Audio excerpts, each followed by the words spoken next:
think it kind of demonstrates a bit about me. It's not really fearlessness. It's kind of stupidity, really, not thinking ahead. But sometimes I think life's journeys, it's really important to be able to think of the outcomes. But sometimes you just have to take a deep breath and just go for it and have the confidence in yourself that you're going to get through. Welcome to Get Invested on the Property Hub podcast channel, the leading weekly show for Australians who want to learn how to unlock their full self, health and wealth potential. I'm your host, Bushy Martin, and each week I go deep with the best investors, experts, leaders and founders to find out what it takes to break free from the grind, discover freedom and to live by design.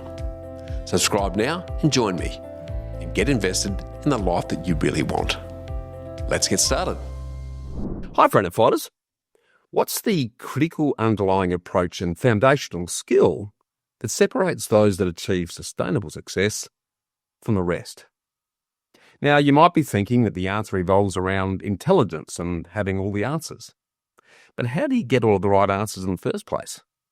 Well, you need to be prepared to ask all of the right questions first and keep on asking them of the same and different people until you fully and finally arrive at and understand and appreciate what it's all about. Because sustainable success grows out of the power of creativity and innovation that arise from the merits of asking what might be perceived by some as naive and dumb questions. As renowned investor and famed podcast host Tim Ferriss says, very often the dumb question that's sitting right there that no one seems to be asking is actually the smartest question that you can ask, adding that not only is it the smartest and most incisive, but if you want to ask it and you're reasonably smart, it guarantees you there are other people who want to ask it but are just too embarrassed to do so because they just don't want to be perceived as dumb. So in the context of sustainable success and improved understanding and the enjoyment of our ever-changing world, I suggest that questions are becoming more valuable than answers because research on a lot of the innovations and breakthroughs that we continue to enjoy today confirms that if you trace them back to their origins, at the root of it all is a great question or a beautiful question. And thanks to the inspiration provided by a recent video by Big Think on the art of asking the right questions that I'm going to draw on, questioning enables us to better understand the world by organising our thinking around what we don't know. So in a time when the noise of so much knowledge is all around us and answers just abound at our fingertips, now more than ever, we really need great and better questions in order to be able to know what to do with all that information and then find our way to the next solution. In this way, the art is taking things that you may already be familiar with and then sharing a story that arises from asking curiosity-driven questions that allows you to see things that you've been seeing differently by challenging our assumptions. For example, why does this type of tree grow successfully here, but never there? Now, this is a curiosity question that a child could come up with. But behind this, we need to ask more fundamental, earlier questions and get beyond our assumptions. So what is that tree? What does it do? Why is it here? These kid-like questions are the key to discovering new ways to see and understand things. So do you still maintain your childlike curiosity? Or has it dulled and died as we just accept our long-held assumptions about our frantic world? Well, research shows that 4-year-olds ask as many as 300 questions a day. And if you're a parent, I'm sure you've experienced the frustration of the never-ending trail of whys. Why, but why? And interestingly, there's a steady decline in the number of questions asked by children. And by the time they hit high school, questioning drops to almost zero, as questioning is replaced with accepting. This is probably because schools put much higher value on answers and there's almost no value placed on asking a good question. In fact, constant curiosity is often treated as annoying. And I know this firsthand as I've never stopped asking why, and over time many people get frustrated with me as a result. On top of this, teachers and students are stretched and stressed trying to cover so much material that there's just no time to entertain a lot of questions. So if you want to achieve sustainable success and wisdom in any area of your life, I suggest that you rediscover the beauty of asking dumb, naive, childlike questions and constantly testing the status quo to break through our learned stigma that dumb, naive questions are somehow inappropriate or that we look stupid if we ask them. So questions are at the root of innovation, which is why many in Silicon Valley are now saying that questions are the new answers. But asking questions is also a critical survival skill for us in our times of continual exponential dynamic change. If we're to continue to survive and thrive, we need to adapt, which means we need to solve problems in order to deal with and take advantage of change and uncertainty, and our ability to question is one of our primary tools to help us do this. But as social creatures, we constantly fear shaming or humiliating ourselves in front of others. But by getting comfortable with asking what many perceive as dumb questions, the superpower that you gain from getting comfortable with all of this allows you to zig while others are zagging, because it's always the different that make a difference. Deferring to one of my virtual mentors again, Tim Ferriss confirms that when he was interviewing incredible outperforming world-class investors, entrepreneurs and writers for his Tools of Titans book, the differentiator that repeatedly distinguished them was the art of asking dumb questions. And this takes many forms. For example, Tim indicates that one of my author heroes, Malcolm Gladwell, of Tipping Point, Blink and Outliers book fame, is a master at asking so-called dumb questions. Apparently, he learned that from his father, who was a mathematician who had absolutely no intellectual insecurities and just didn't care about looking stupid. So he would just keep saying, "I don't understand. Please explain that. I don't understand," up to 10 times in a row. Now, similarly, Ferriss found that one of the most common patterns he spotted with overachieving high performers was their ability to ask absurd questions. For example, starting with a question like, "How can I double my investment results while only working 4 hours a week?" If you had a gun to your head, how could you achieve this? These types of absurd questions don't allow you to fall back on your default assumptions for answers and solutions. Absurd questions force you to think laterally and break through the boundaries of your spheres of comfort so that you have no choice but to get creative and then think outside the square. It's why my wife and partner in all things, Sonia, came up with our Power of Two relationship relay interchangeable worker and wealth builder approach to building wealth that I've actually talked about a fair bit here before. And it's why we became rent-investors to fast-track our investment growth way back in the 1990s, which was years before rent investing was even a thing. Because we started by asking ourselves a series of dumb, absurd questions like, how can we find the time and money to create residual income that funds our lifestyle when we have no time or money, which was the case at the time? And our why questions were always followed by what if and how can we questions. You see, very often it's the dumb, absurd question that's right in front of your nose that no one seems to be asking that's actually the smartest and most incisive question that you can ask, because there are sure to be lots of other people who want to ask it, but they're too embarrassed. So I encourage you to override any fear of embarrassment in order to rekindle your indefatigable sense of childhood curiosity and get good at constantly asking dumb and absurd questions so you can question your way to success, because it's the free secret superpower of the successful that's just waiting there right in front of you right now for you to take advantage of. But sadly, in a world that's increasingly limited by our fears, shame, and the perceived need to be politically correct, many people are not saying what's on their mind or asking what's on their mind. So I encourage you to swim against the tide of the conforming ordinary and start questioning yourself to the extraordinary via the road less travelled. Challenge yourself to speak up and start asking questions. Despite being a closet introvert, for as long as I can remember, whenever I attended an event, conference or a gathering, I would push and challenge myself through my discomfort and always ask the speakers or presenters a question. And the more I did it, the easier and more rewarding it's become. And if you're wanting to explore your questions on the why, what and how of property done properly to achieve your lifestyle goals, whether you're an aspiring investor or an existing investor where it just isn't working for you, feel free to join me on our recently released Freedom Formula program by clicking the link in the show notes now, where the first why module is free for a limited time, so you've got absolutely nothing to lose. And if you're looking for a living, breathing and shining example of the power of questioning and curiosity to create a never-ending life of wonder and the ability to understand amazing experiences through engaging stories, then you're going to love getting invested with today's guest, Sue Williams. I was lucky enough to be interviewed by Sue for a story she wrote for Domain on the apartment market last year, and after questioning her background and then Googling her experience, I was amazed to uncover a wide, diverse, incredibly varied and extremely interesting person who personifies the benefits of the inexhaustibly inquisitive and creative storytelling mind. Because below her cool, calm, mild-mannered and well-spoken exterior Like a swan on a lake, there appears to be a rapidly questioning mind that constantly paddles hard to explore, understand, and interpret the world around us so we can all better appreciate it. You see, Sue's an award-winning journalist, travel writer, and best-selling author with 32 books to her name and counting. As an inveterate traveller who describes herself as an accidental adventurer, her prolific writing covers a really wide array of subjects, including travel, outback Australia, which is near and dear to my heart, best-selling biographies, women's health, true crime, and historical fiction. And during her around-the-world questioning and storytelling journey, she's enjoyed a glamour of red carpet celebrity with rare opportunities to meet the Queen and interview the likes of Angelina Jolie, Brad Pitt, George Clooney, Meryl Streep, Nicole Kidman, Cate Blanchett and Russell Crowe, along with great thinkers like Edward de Bono and Geoffrey Robertson.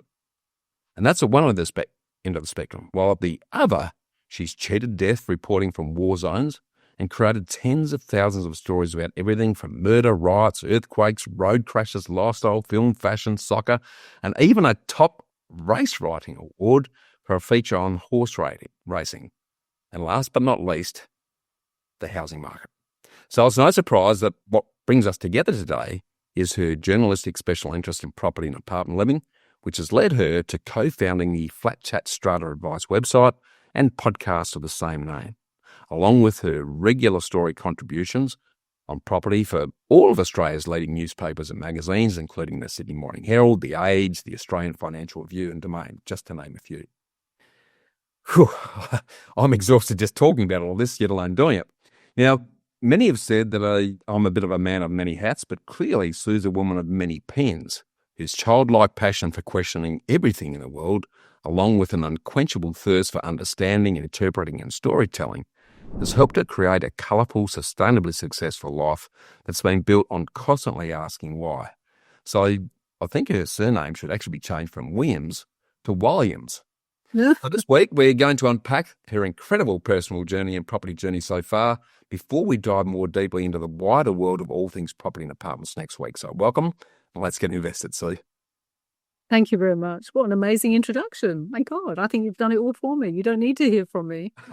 And I've only just scratched the surface, Sue, and but the more I dug into your background, the more interested I became. It's I'm sort of in awe of people like yourself who almost, I'm guessing here, but have almost a limitless, fearless approach to life in many aspects. And it's, as I sort of mentioned in the intro, it's a thing that I think sadly a lot of Australians are missing out on, just because they're limiting themselves. But I guess where given you're such a great storyteller, I'd love for you to just sort of start with one of your favourite stories that you tell about yourself or someone else tells about you that really best captures who you are and what you're about. Yeah. Well, I guess when you say I'm quite fearless, like you, when you go to a conference and you kind of still yourself and ask the first question, I think that's fantastic. And I often do the same thing. And I often kind of leap into things and don't really think about what's going to happen. And I think sometimes that's a really good thing. Sometimes it's not such a good thing. But one of the things that I did, I was writing a book about the outback, and it was a travel book about the outback, and I wanted to experience the outback. And you're a real kind of bush person and I'm a real city person. So it was kind of like, it's a very foreign world to me, the outback. But I decided to see as much as I possibly could. I went cattle droving, even though I'd never ridden a horse before, which I thought was one of the worst experiences I've ever had, especially when the horse decided to roll in a dry river and I had no idea what it was doing.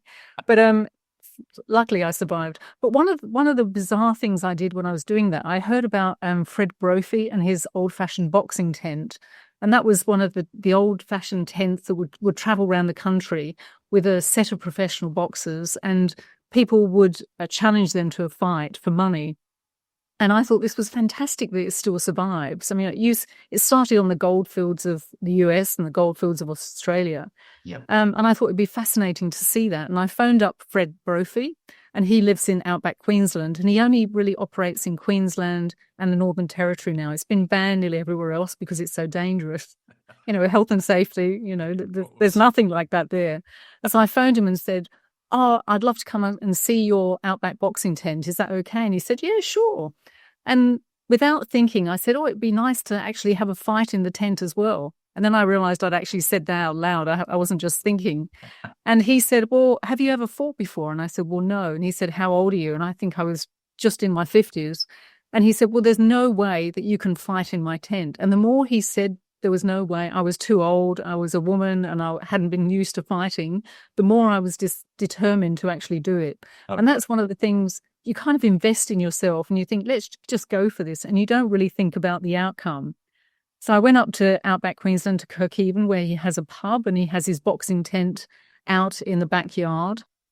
And when he saw me, he said to me, you don't look like a fighter at all. And I said, oh, yes, I do, which I'm obviously not. But I spent the last 2 weeks before I'd gone up there going to boxing clubs to see if I could learn how to box, which, you know, is a huge skill. And it's ridiculous to think you can learn in just 2 weeks. And it was a horrible 2 weeks because I was covered in bruises, and people would say to me, what you have to do when you're watching TV, just sit and hit yourself with your boxing gloves just so you get used to the pain, so you don't actually cry, because that's a terrible thing. That's the worst thing you can do. And so I was battered black and blue by the time I actually went up to the boxing tent. But I kept saying, no, I really want to have a fight. And when the lights went down, everybody decamped into the backyard. I mean, it's a big backyard. It's a big tent. It contains 200 people. And he stands on an old plank and very high up, and he rings the boxing bells and says, who's going to challenge my fighters? And then he introduces each one, Butterbean, Commando. And then he introduced this female fighter, the Beaver, who was a really big woman. And I found out afterwards she was she'd just been runner-up in the middleweight championships of Queensland. Had I known that, I might not have volunteered to fight her. But I was determined after 2 weeks of hell and pain to actually fight. I didn't want that to go to waste. So I put up my hand and said, I want to challenge the Beaver. And he said, oh, anybody else? And he kept just ignoring me completely. That's right. But no other woman wanted to fight the Beaver. So eventually these guys around me, they were all kind of bikies. They all had leather on. They were all drunk, really. They were chains and tattoos. They were saying, give her a go, give her a go. So he rolled his eyes and eventually said, yeah, come on up. So I went up onto, you kind of climb this ladder, which is really quite scary because it's very high, and you walk across the plank and he shakes your hand. He says, okay, what's your boxing name? I hadn't really thought about that. So I said, well, Sue from Sydney. And he said, what do you do for... Yeah. And he said, what do you do for a living? And everybody had been truck drivers and carpenters and building workers. And I said, oh, I'm a writer. And everybody started laughing. So it wasn't the best start. But then he accepted me and we all went into the tent. We filed into the tent. And I'm sorry, this is turning into a bit of a long story, isn't it? Good story. It's a good story. We went into the tent and the challengers kind of sit down. There's no boxing ring. It's just a circle of sawdust, and the 200 people stand around you so that when you fall off the sawdust, they just push you back in. So it's really quite awful. And you just sit there cross-legged on the floor, and then you watch the first fight. And that's when I started thinking, God, this was a really bad idea, because no kidding. You can see somebody being hit and you can hear the thud of flesh on flesh. Blood and saliva flying in all directions. Exactly. And it's actually quite terrifying. And I started thinking, how did I get here? And then I was thinking, well, I can't really get out of this situation now because I would have had to crawl between people's legs and I'm sure they would have dragged me back.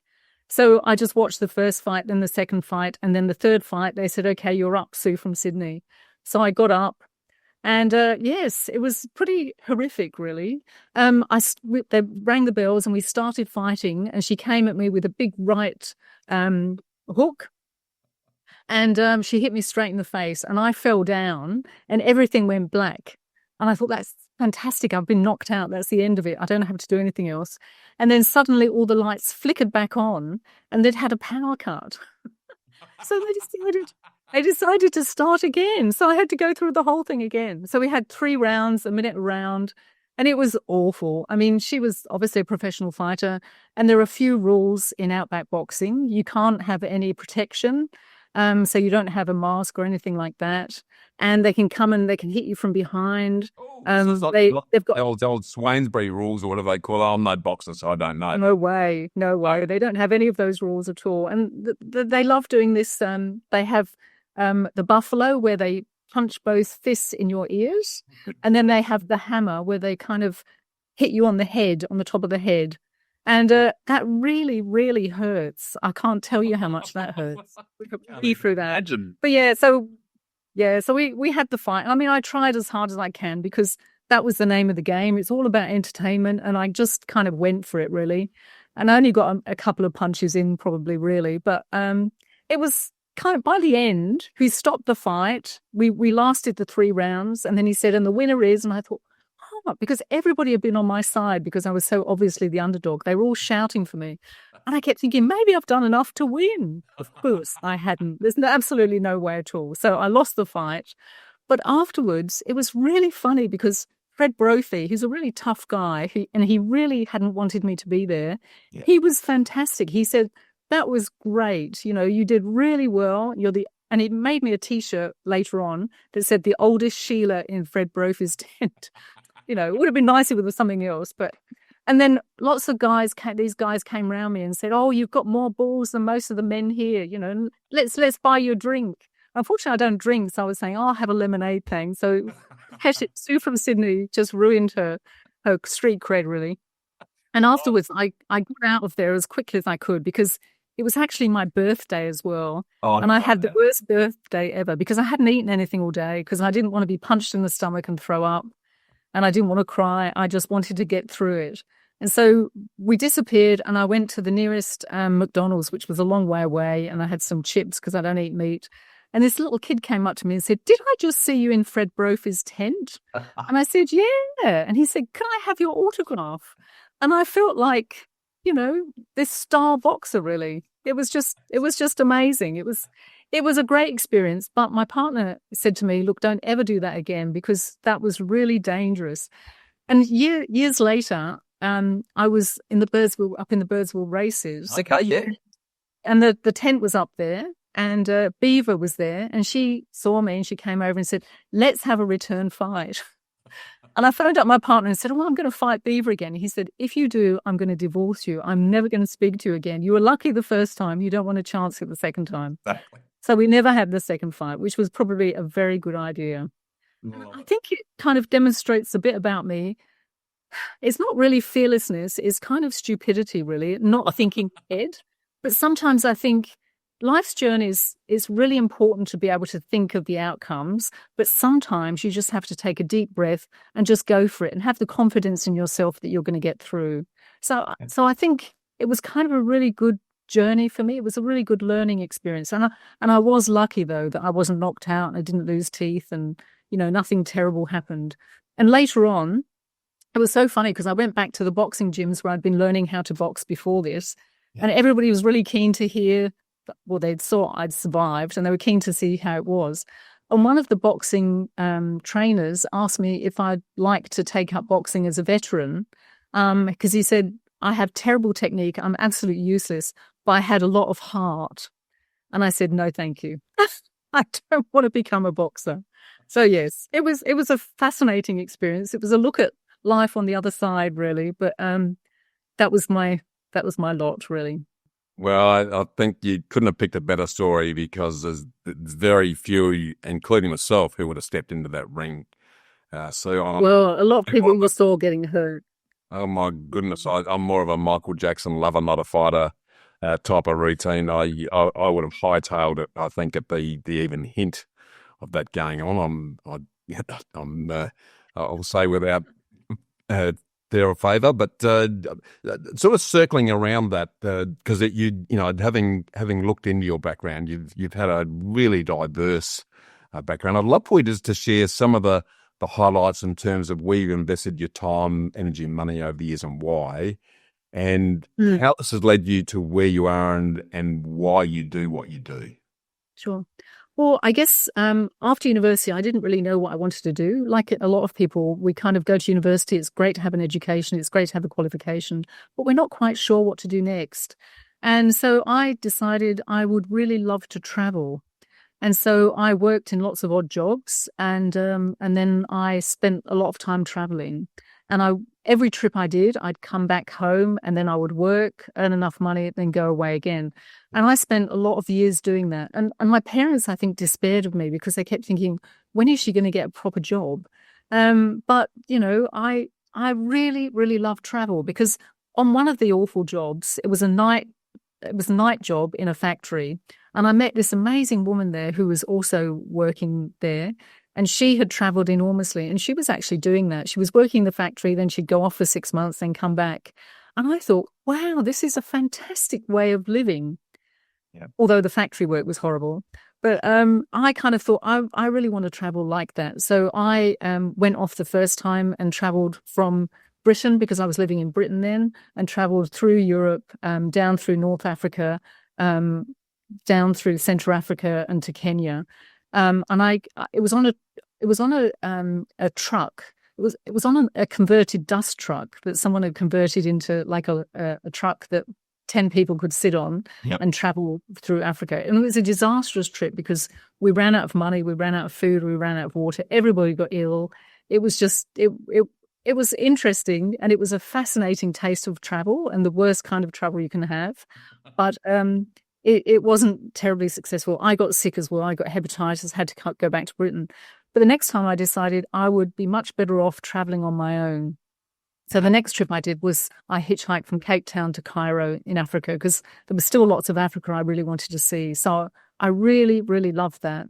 Yeah. Went back again, and then came away again and traveled through Latin America. And then I decided I need to get some more qualifications, really. And I'd always loved writing, and I'd always kept diaries of where I was traveling, kept a journal. And so I thought it would be fantastic to be a journalist. And my parents, they were both factory workers, really. So I was a bit of a mystery to them, because they'd never known anybody who go to university before. So, and then they thought that was a terrible waste of time, because obviously I was just wasting my life traveling. But then I said to them, well, I'm going to go to journalist college. So you go for just a year. And my mother said, oh, well, that would be great. So you do typing, do you, in shorthand? I said, yes, that's part of the journalism training. She said, that's fantastic. So you can be a secretary. And I said, no. Calling himself a bit short there, see? That's right. So it's kind of interesting. I always had this upbringing. I had great parents, fantastic parents, but they were never particularly supportive of my dreams or anything I really wanted to do. But they were great parents in so many ways. Sure. But I think I was very lucky, but at the same time, I was very keen to try and break free, because they had certain expectations, and I really wanted to be away from those expectations. And that's why I tended to live as far away from them as I possibly could. I went to the furthest university, I went to the furthest journalist college, and then I came to Australia. It's just like to escape them, really. But I just carried on. I did my journalist course. I worked for a big newspaper in Britain, and then I decided to travel more. I went to China, and then I came over in the end to Australia. Well, I came to New Zealand, lived there for a year, and then came to Australia. And worked as a journalist in New Zealand and Australia, and I've been working as a journalist ever since, and doing lots of other stuff, doing lots of travel, I started writing books about my travel, and then other books came from that, really. So that's it in a nutshell. So it's just a very scattered approach to a career. But I think really my determination got me through all the time. And I'd never really thought about money. Money was always something that you could gather so it would finance the next trip. So I was used to saving and used to living cheaply. But I'd never actually thought about investing in my future until I came to Australia.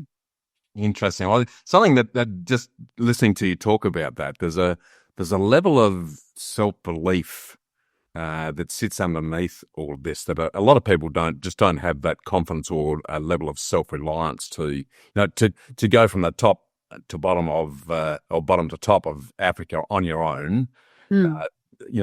Travel is the great leveler. You really get to understand yourself when you travel, and being able to do that totally independently. Not many people have the courage to do it, quite frankly.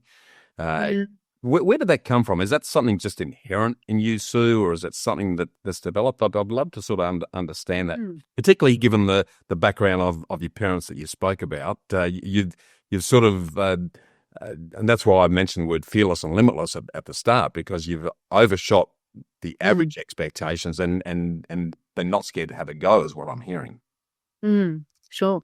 Well, I guess it's the same thing, not really thinking about outcomes, like just I very much believe that whatever you want to achieve, you can always give it a really good go. And I really wanted to travel a lot in Africa. So all I did was buy a rucksack, buy a ticket, make sure I had some savings, and then just take a deep breath, close my eyes and go. Yeah. And then you can kind of work it out while you're there. And I think, too many people, now there is so much information around. Back then, there wasn't so much information. And sometimes information can be a real problem because we know too much about the dangers that await us. And we're very careful.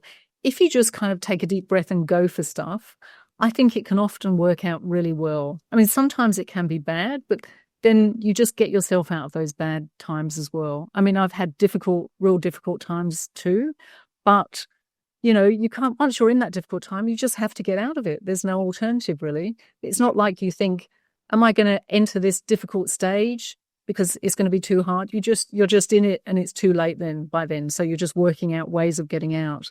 So I think just going for it and investing in yourself is a huge way forward. It's a big driver and a big motivation. And I've never really had much self-confidence. I've always suffered from not so much self-esteem, but I'm kind of quite resilient. I do bounce back from knockbacks, I think. And I just think too many people now research everything and look at all the difficulties and all the things that can go wrong. And then you just end up not doing anything really. You end up being static. So there's a great delicate balancing point between working out, doing research, not going to too many dangerous places, not doing dangerous things, not investing in really risky projects, but kind of looking a little bit, but also thinking, I'm going to give this a go because I want to be somewhere and I want to achieve something and I want to go somewhere and see how you go with that. Love it. There's some really sage learnings from what you just shared with us in that regard. Because you're right. Sadly, I think we live in a very fear-driven society. Sure. I might be off the mark, but I sense that we're pretty much 24/7 on in terms of media in some manner or another. And I feel for the major newspapers because with their revenue drying up because everyone with an iPhone is a journalist these days. Then it means that the thing that's most likely to engage people is fear. If we keep people scared, they're more likely to tune in and have a listen.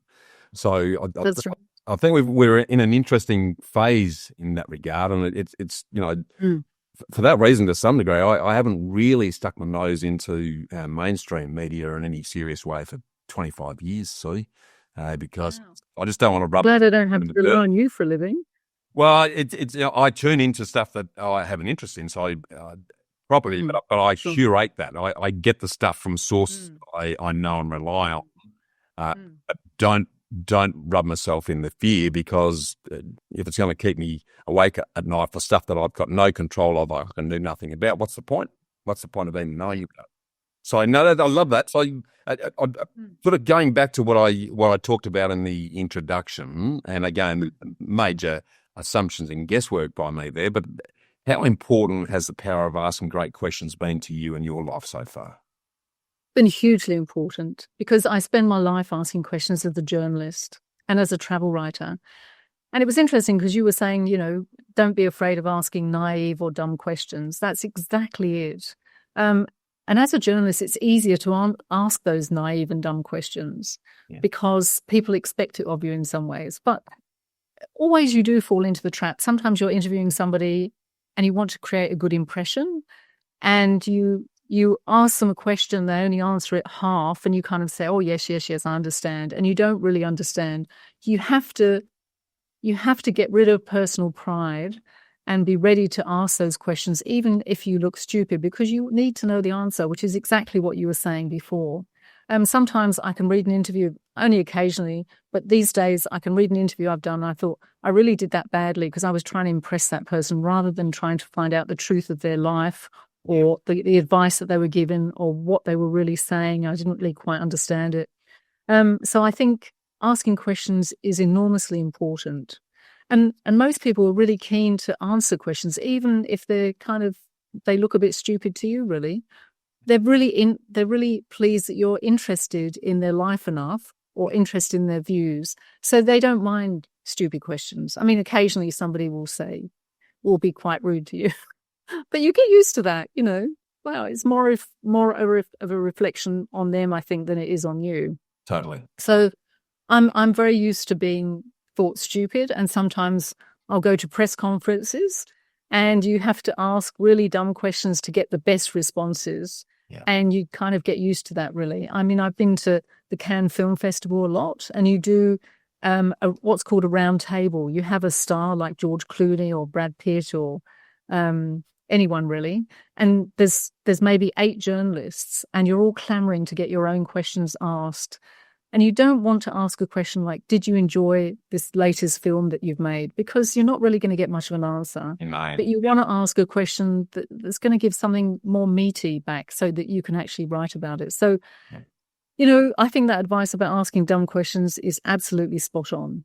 There's nothing like it really at all. Yeah, but it certainly worked for me. And I say to people that I work with, there's no such thing as a dumb question. And if you don't understand the answer I give you, keep asking until you do, because that's right. You're not learning anything otherwise. So I love that.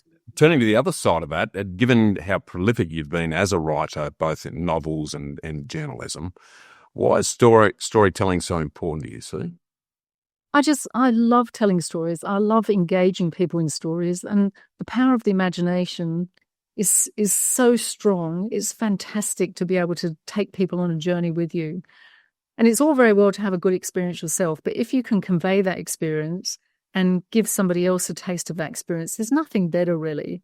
And, writing books, you're writing about people's lives, or you're writing about different places or experiences or adventures. And it's a fantastic thing to be able to share those.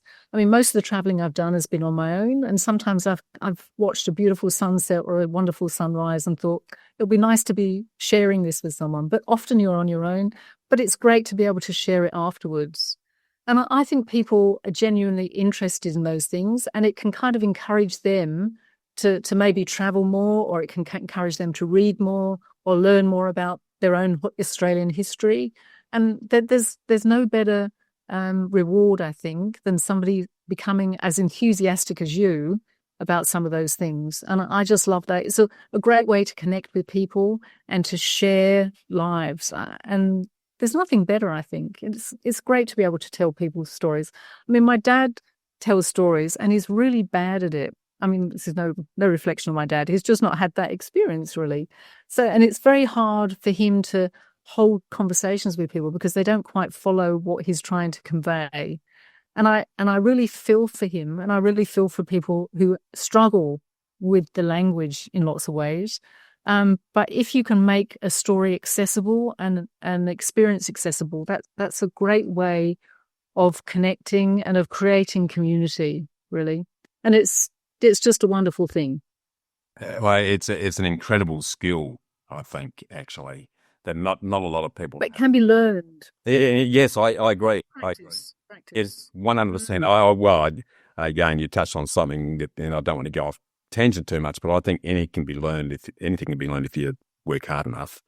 Sure. So I'm not a big believer in born talent. I think talent is created over time by constant diligence and persistence and patience. That's right. And if you want something enough, then you'll make it happen. It might take a bit longer, but hey, absolutely. I'm a big believer in that. Yeah. And I was reading something about authors of books and what you need. And do you need talent? Do you need skill? Do you need luck? Well, you need a little bit of everything. But the main thing you need is bum glue. The ability to sit on your chair at a computer and look at chapter 1 and think, oh my God, what am I going to write here? And just sit there until you've written a few paragraphs, and then suddenly it starts flowing. And I actually think you're right, that diligence and dedication is the most important thing, really. Determination to see something through. And it can be really hard. I mean, you touched on the introduction. You said I've written 32 books. Yes, but every single book I write, I start off chapter 1. I think, oh my God, how am I going to possibly start this story? And I sit there, but I just make myself sit there until I've started. And then, things get easier and easier as you go along. And people find that hard to understand because you've done it so often, but every new book is a new beginning. And so it's just as hard for me as it is for somebody writing their first ever novel or their first ever nonfiction book.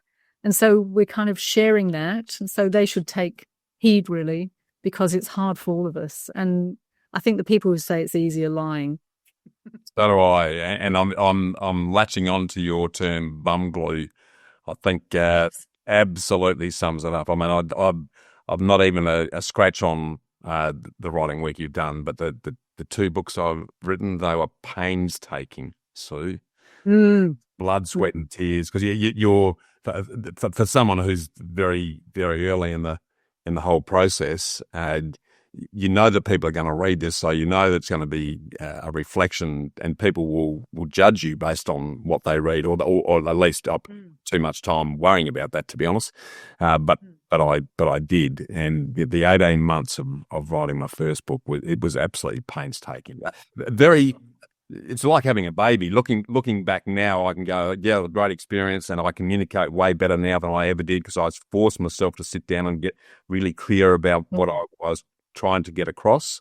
But the process is that is absolutely a challenging process. So to write 32, I absolutely take my hat off to you. I think like having a baby, although I've never had a baby, so I don't know, but I'm sure it's incredibly painful, just like writing a book, but much more painful than writing a book, really.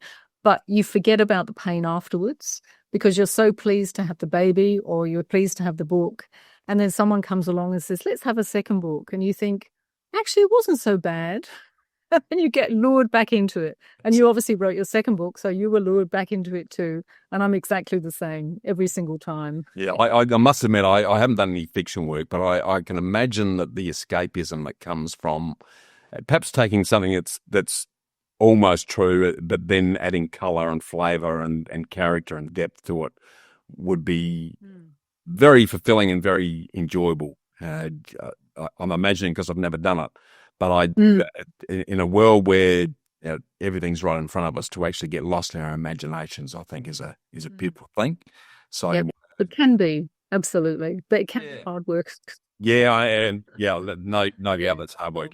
Hey, turning to a different subject a little bit, I'd love for you to share what challenging event in your life do you think has brought about the greatest learnings and the best changes to you and who you are?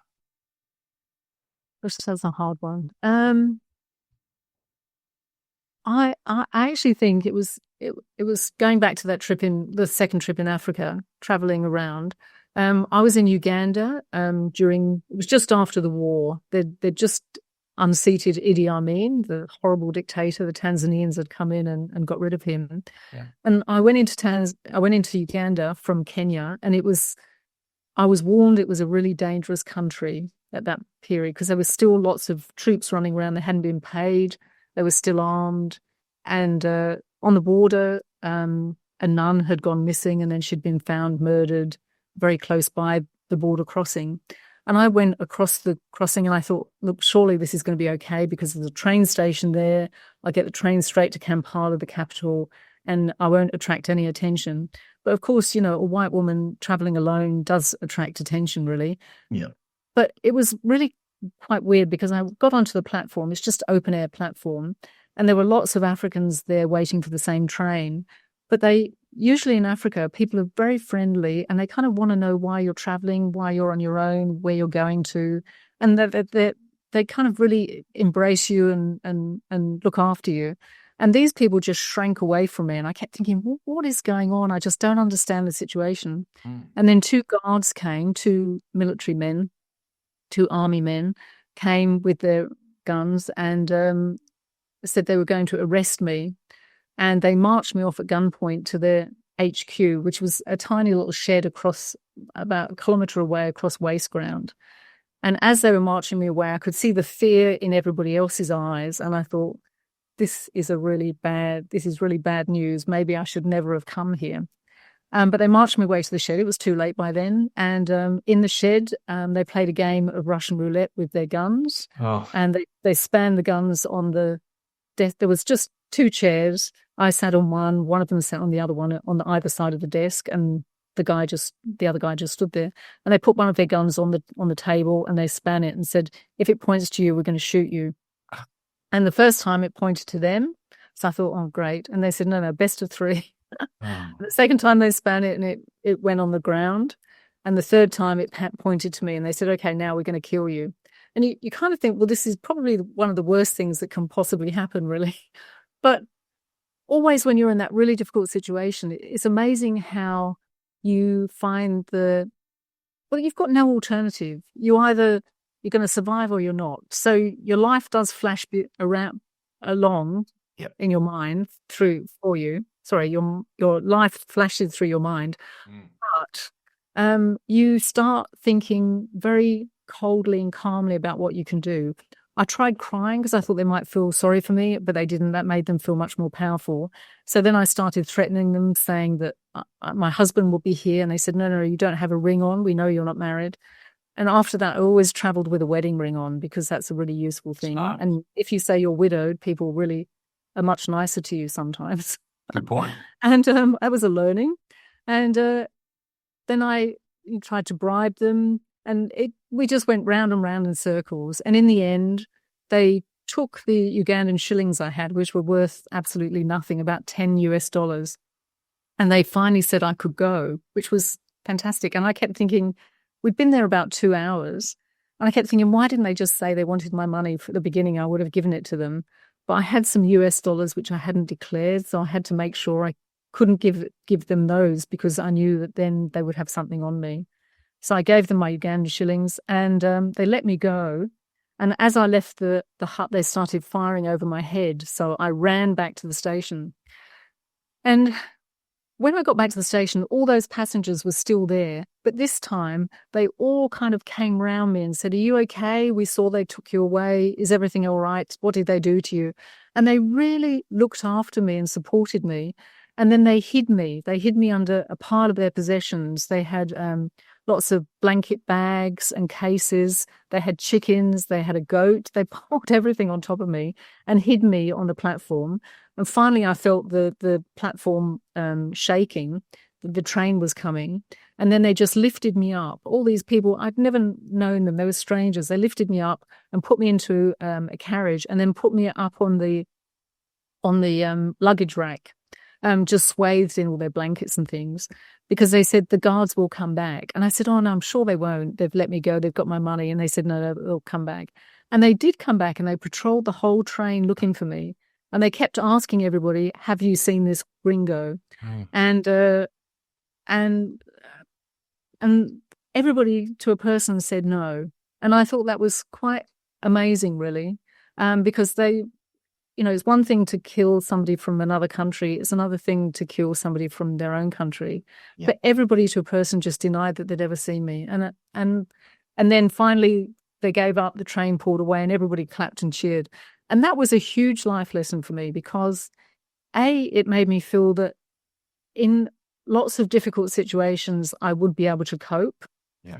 And B, it convinced me about the essential goodness of humankind. Because I really do believe that people are genuinely well-intentioned and they are kind and they want to do their best for other people as well. And they sometimes can be quite heroic in doing that. And I think that's a really important belief to have when you want to travel so much. Because I think maybe I could meet one person out of 200 people who is badly intentioned, but everybody else is going to be great. And I mean, I'm not too naive. I don't put myself in dangerous situations too often, but I do believe if you've been by the minute in your 50s, but that's okay. Sure. So, I mean, that was a really life-changing episode for me, I think, really. I mean, it was, it was very difficult. And when I was writing about it afterwards, I thought, I don't know if this is going to be cathartic or not. And it wasn't really. It was quite traumatic. Will be. But it taught me an awful lot about myself and about other people. And I've always carried that experience with me, really. And I hold that quite dear because those people were just quite amazing. Yeah. incredible on both sides. The treatment during the time when you're police sitting there wondering how much longer you're going to be on the planet, and the goodwill from them. Did beyond what you've shared with us, did it change your approach to risk? I mean, nothing would seem bad after that. You can't get much worse than Sure. staring down the barrel of your life. Yeah. Did it free you up in that regard from that point onwards? Yeah, because I think really, to be honest, when I travel, I think many things now, you can cope with. Things go wrong, you lose luggage, all those minor things as well. They don't faze me at all. I think you get over that. The only thing that would really worry me is kidnapping, and that's a big thing now in some parts of Latin America, some parts of Africa, some parts of the Middle East. And kidnapping is really, really difficult. I went over to Iraq during the war, and I was embedded with the Australian troops and then the American troops. And before I went there, I went on a hostilities course, and you learn how to cope with being kidnapped. I mean, really, there's not an awful lot you can do, but it teaches you some tactics on how to survive, really, and that was really a valuable learning too. So I'm cognizant of risk, but I certainly don't miss out on too much because I'm fearful of things I don't know that's going to happen. I'm always careful.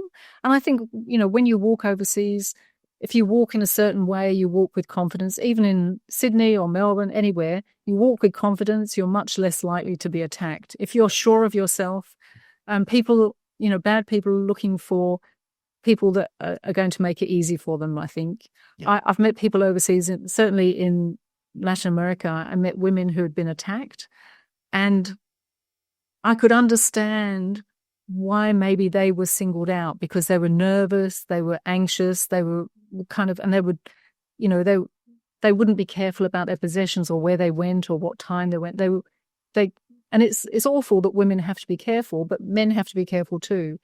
But if you walk around with confidence and you dress appropriately, in the Middle East, you wear a headdress, you kind of have to go with what's expected of you.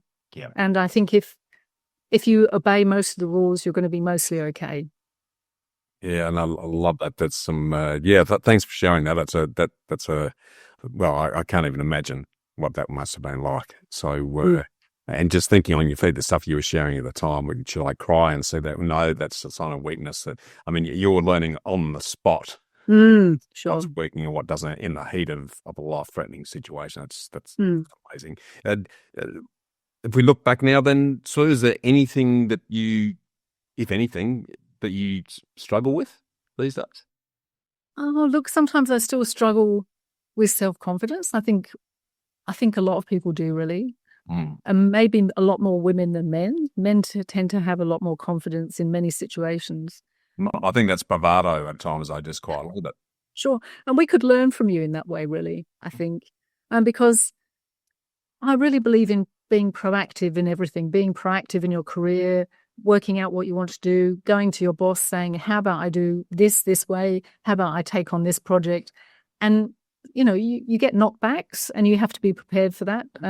As a journalist, I'm a freelance journalist now, and I've been a freelance for a long time. You pitch stories, people say, no, we're not interested. And you think, that's such a great story. How could you possibly turn it down? But you have to learn to take the knockbacks along with the acceptances. Yeah. So I think being proactive, I think, is a great thing. And having confidence to be proactive is really important too. And sometimes you don't have the confidence, and that's hard, but I just try and take a deep breath and really try and go for it still. And hopefully it works out. So far, it has. You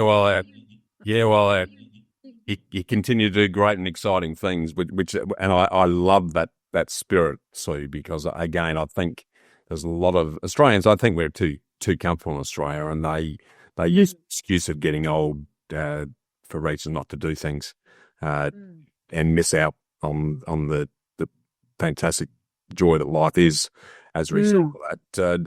Changing gears altogether, I noticed when I was researching, you'd had the opportunity to sit in front of some of the world's great thinkers, and Edward de Bono, I've always admire his lateral thinking ability. And Geoffrey Robertson, I love the way he's been able to just run those scenarios and make them up as he goes and keep engaged and entertained. Can you share what can you share from the time you spent with both of those guys?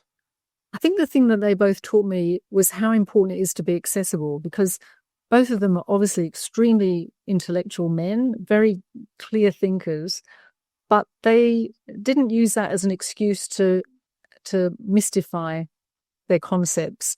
They managed to explain them in a way that was incredibly accessible.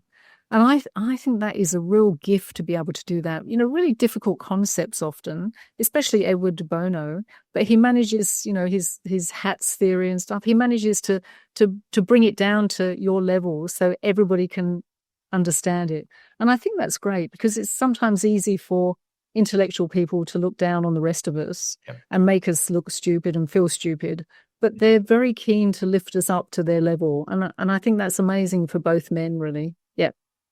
Yeah, great takeaways. I remember years ago, I lived in Alice Springs for many years, so and we were trying to regenerate the community because the economy in Alice Springs was suffering at the time.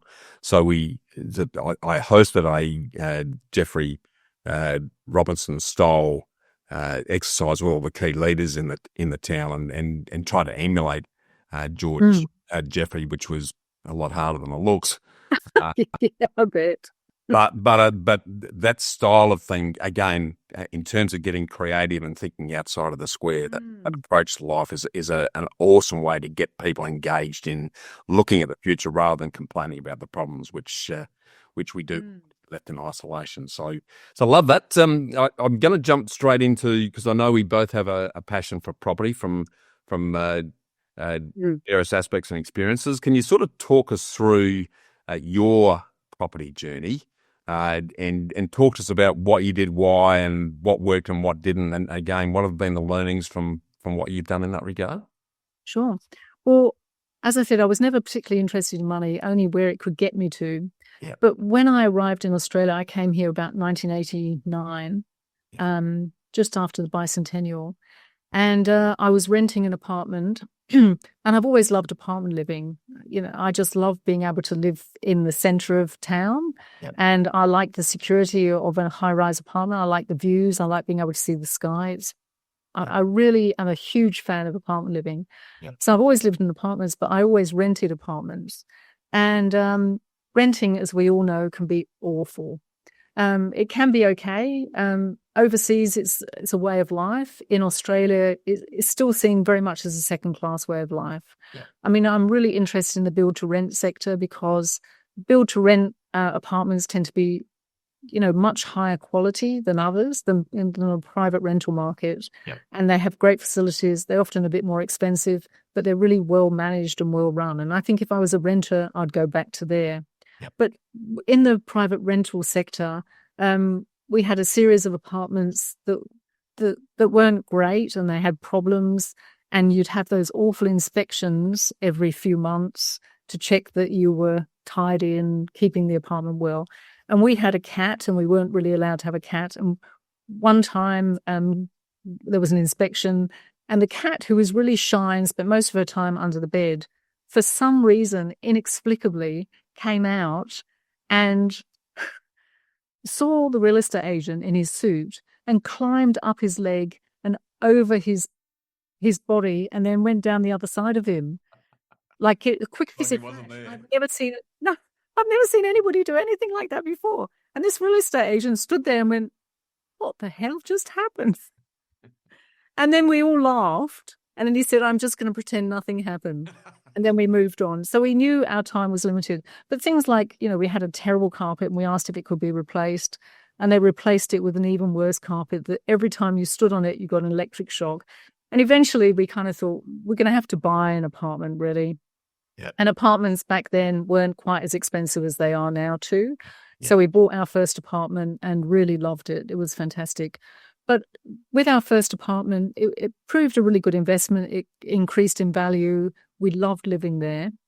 but it was a 2-bedroom apartment. There was me and my partner, and we were both working from home. It was a 2-bedroom place, so I had one of the bedrooms as my study, and he had the other bedroom as his study. So we basically lived in the lounge room. We had a fold-down bed in the lounge room, and it kind of worked well for a while.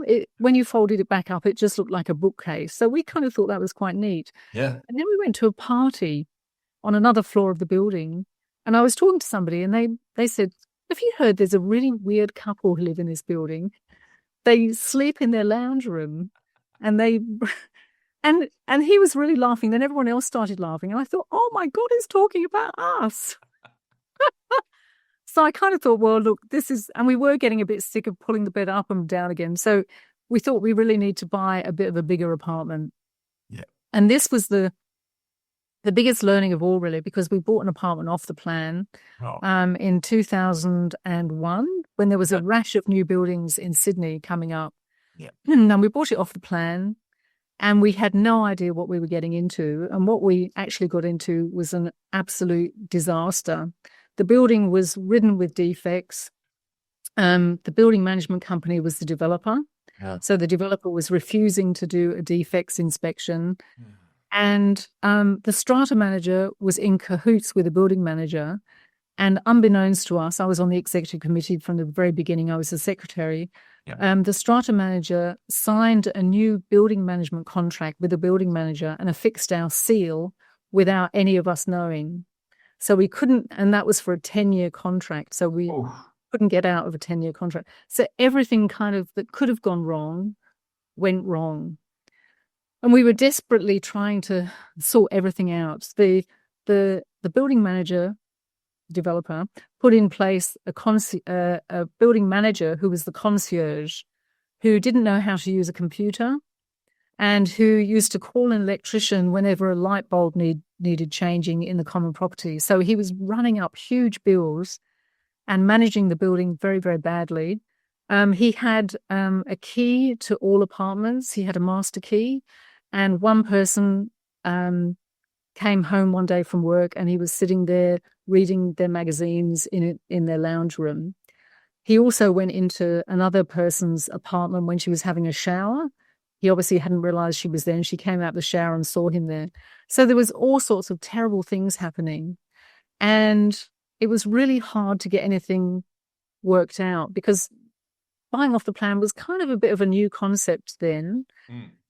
Developers some developers were really taking advantage of new apartment owners not really understanding what the rules were. Yeah.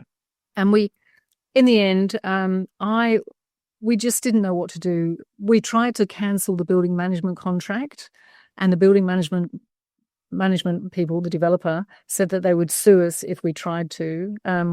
We tried to get some publicity about defects. They said they would sue us for defamation. And that every way we turned, we had problems. And so there were other buildings that were kind of around the same vintage. So I contacted their executive committees and started talking to them and arranged a meeting with them. And we all got together around a round table and talked about our experiences. And we all discovered we were having exactly the same problems with building management, with defects, with everything. Yeah. And from that, we formed an organisation called the Owners Corporation Network, which is now the peak apartment owners body in Australia. And it was fantastic because we could share our experiences and work out together ways of getting round it. The chair of one of the buildings was a lawyer, so he could tell us about legal things. I could instruct people about how to maybe get some publicity in the newspapers for their issues. So we all really came together and helped each other.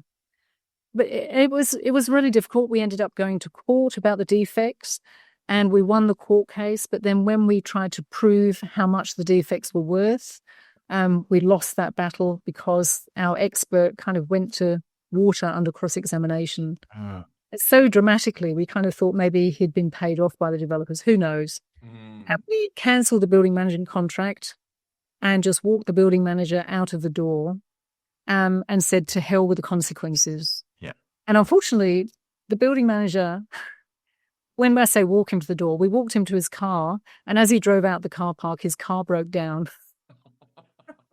We had to push his car out of the car park in the end The whole thing was a disaster.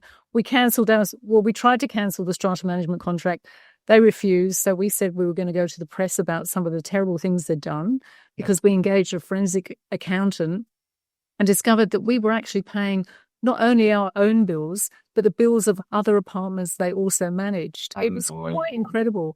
And they put all their money into a trust fund, one single trust fund, instead of separate trust funds per building. Incredible. So we threatened to expose them. So in the end, they walked. So it was a terrible few years, really. It was really, really hard. But the good thing that came out of that was the Owners Corporation Network. Yep. And now owners and people who are thinking of buying apartments can look on their website, and there's fantastic questions and answers. They have great seminars.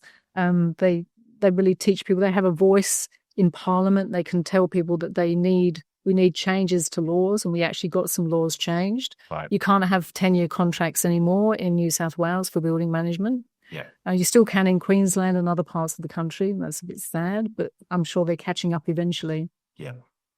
So that was a good thing that came out, but it took in a lot of energy and emotional strength to get there, really. And I think a lot of us were quite damaged by the experience. But I think now buying an apartment is so much easier than it ever was. Yeah. I mean, there are problems buying off the plan, and there are real difficulties you have to look out for. Yeah. But now we've had a fantastic building commissioner, and he's put in place the ICERT rating process where you can go to a developer and see what their rating is, so you can see who it's going to be safest, hopefully, to buy from. So lots and lots of things have changed. It's a lot more transparent now. Yeah, well, sadly, as the guinea pigs in a way that have really fought the good fight, and the work that you've done through the network and all the other work you've done, which we'll talk about in the next week's episode with the Flat Chat Rap podcast that helps educate and the Strata site that you've developed as a consequence of that. I think there's some pretty exciting things that are happening in that space as a result of some of that pioneering work that you've done in opening people's eyes and as a great communicator, being able to get those key messages out there to the people that matter. So love that. Sort of, if we look back on your journey so far, then Sue, before I jump into the ambush round where I'm going to give you a blindfold and a cigarette and ask you the quick questions that people ask. And if you were starting out again, what, if anything, would you invest your time, energy, and money in differently, and why? I think I still like investing in property. I mean, I obviously do invest in shares as well, but I love investing in property. But I would be a lot more careful about what I was investing in. I would still buy off the plan because lots of experts say it's not a good idea to buy off the plan because the price falls immediately. It's like buying a new car. As soon as you drive away, it's lost 10% of its value. Yes and no. Depends. Yeah, sure. But it's nice living in a brand new apartment, but you have to be very careful of the developer you choose. Yeah. So if I were doing it again, I would be much more careful about which building I was buying in, and I would do a lot more homework on the developer who was developing it too. Yeah. That's a very good call. I think, there's a lot of people, again, it comes back to that fear factor, but a lot of people poo-poo building anything. And again, I'd sort of, that washes off me to a certain degree because I've spent many years as an architect, so I'm very comfortable with the whole building process. It's just a matter of making sure you've got protections in place, great contracts, good people on board to manage, make sure that the time, quality and cost aspects are really being looked at to your benefit. And then it's a really good process because, like you said, the benefits of living in something new, and if it's designed well, it's just a great way to live. So I love that. Well, I'm going to jump now. We've only really just scratched the very surface of, I know what would be some very entertaining, engaging stories from you. So I'm hoping I can get you back at some stage to expand on some of those. But if I jump into the bushfire lightning round, Sue, what books and podcasts have changed your life the most? Well, books, I guess.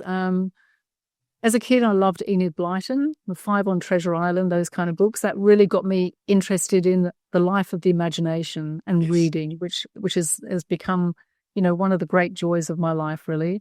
So, And I love books like Paul Theroux. I thought he was a fantastic travel writer. The Old Patagonian Express. And I write historical fiction at the moment. I've just had my third historical fiction novel out.